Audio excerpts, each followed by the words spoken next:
Hello! I'm just going to rush you there. I'm going to talk about your sexuality and understanding gender and things like that today, because I feel like a lot of people need to know that it is normal. Being heterosexual is normal. Heterosexual is the sexual attraction to the opposite sex, so being straight.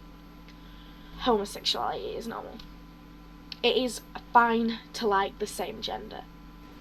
In today's society, it is fine to like the opposite sex and the same sex, or just one or the other. You know, it is more than likely normal.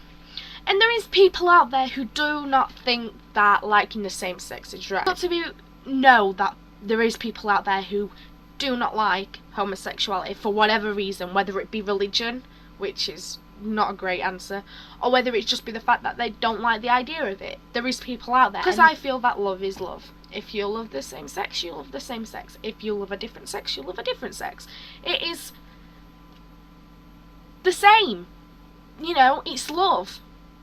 If you feel a sexual attraction towards one sex or another, or to both, or to people who don't even classify themselves as one sex or the other, it's up to you, isn't it? It's no one else's decision, so you've just got to understand that it is your choice and not someone else's. So if you are homosexual and your parents, for example, do not agree with it, it is still your choice. It is not their choice. Whether they want you to get married to a woman and have children, or married to a man and have children, it's your choice. You probably won't feel sexually attracted to that person. And you can't help it if you fancy the same sex. You know what I mean? And it is normal. It's not just a phase, as a lot of people think it is. It's not. It is. You are born with it, in my opinion. And then there's bisexuality, obviously, after homosexuality. And bisexuality, obviously, is the attraction to both sexes. So the opposite and the same sex. A lot of people confuse pansexuality with bisexuality. But pansexuality is the attraction to any gender, regardless. You know, it's attracted to the person because it's the person, not because they have male genitalia or women's. Is the sexual attraction to more than one gender, but do not wish to be known as bisexual, as it implies that there are only two binary sexes. Do not confuse this with pansexuality. Pan means all and poly means many. So they're very similar, but they are not the same. So yeah. Then there's asexuality, and I know a few asexual people, and a lot of people do not believe it's there. People believe that you have to have a sexual attraction to someone, and you don't. If you there feel no sexual attraction to a man or a woman or a non-binary person, that is fine. You are asexual more than likely. And it means basically where you have no sexual attraction or sexual interest towards others. But that doesn't always mean that you can't be with someone. You just don't feel the need to do the dirty. Because I know one person who's asexual who does not feel a sexual attraction to their boyfriend, but she loves him. She loves him in a different way to what other people would. And he's not asexual. He's straight.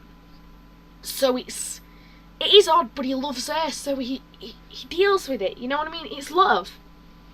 It's love. And then there's what people call transsexualism. And that's where a person identifies themselves with a physical sex that is different to their biological one. So that means if you were born a woman, you probably identify yourself as a man. But transsexualism is where you want to be the opposite sex to what you was born as, and you identify yourself as the opposite sex. You can get medical diagnosis to be made if the person is uncomfortable with their gender that they was assigned, because they couldn't choose it at the time, obviously, that they were born. But they probably feel that they want to be a member of the opposite sex. So if they are uncomfortable with being who they are, you can have changes to be made the opposite sex. and it is a long process, and it's very expensive because there's all the hormone treatments you need to go through. There's some people go through surgery, some people don't because they don't feel the need to. People feel the need, don't always need the breast implants, and obviously most of the time they'll get that down there changed because they feel uncomfortable having their old genitalia instead of their identified sex. So it is, you know. And I'm sorry, I really am sorry if I'm getting any of this wrong, because I am not transsexual, I'm not asexual. It is just what I know. So if there's anything else, you can tell me in the comments. But I also want to talk about being gender fluid, because a lot of people don't talk about being gender fluid, and it is very difficult to talk about without offending someone, because someone will get offended about it. And gender fluid is normally this is what it says. This is what it says. I won't say it in my words. It says gender fluidity. I can't pronounce that word. Conveys a wider, more flexible range of gender expressions with interests and behaviours that may even change from day to day. Which is what I know a few people who are like that. Gender fluid children do not feel confined by restrictive boundaries of stereotypical expectations of girls and boys. In other words, a child may feel that they are a girl some days and a boy on others, or possibly feel that neither term describes them accurately. Some people don't like it because they feel that you need to identify as one sex or the other. And I feel that you don't. If one day you feel like you want to be a man, you be a man. You identify yourself as a man. Your sexuality is your choice. You have to be happy in what you want to love. If you love men and you're a man, do it. Just, if you really want to be with that person, you know, just do it. Do not care about everyone else. It is your choice.